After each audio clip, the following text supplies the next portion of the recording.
This is just something that's been on my mind today, and it's how we emotionally connect with our grievances in life. So I wrote, grievance is contagious, not in the way contagious is as in a cold that spreads. It's how our grief is contagious to our being.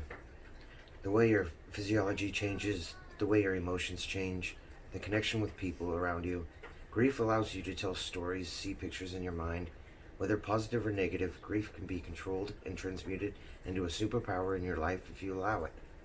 Let's talk about how when you say, I got good news and I got bad news, this situation happens all the time when people want to hear the good news or the bad news first. Now you have to be truthful whether you want the bad or the good. You make this decision and you accept and suppress truth in this conversation with yourself. There is always good news and bad news. It just takes a different perspective to understand. It's the opposite of lying. It's being more honest than you have ever been, and it takes practice.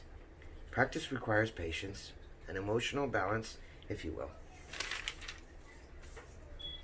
A self-discipline of when to open yourself up to bad and how to shut it down. The bad news that sparks anger, self-doubt, is ingrained in humanity because we have allowed it to take control for far too long. It's exercised, and the good news is the underdog, but we have the ability to also exercise positivity, to make a positive outlook to be the dominant force in our life. Grief is, in my mind, the powerhouse of exercising the good news intake.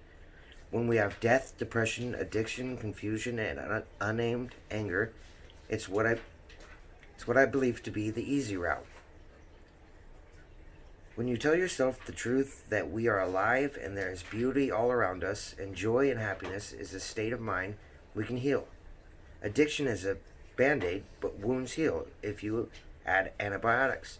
We have antibiotics, and it's all mental. Confusion is normal, and every problem has a solution. To every bad, there's a good. It will take work, but with work comes reward.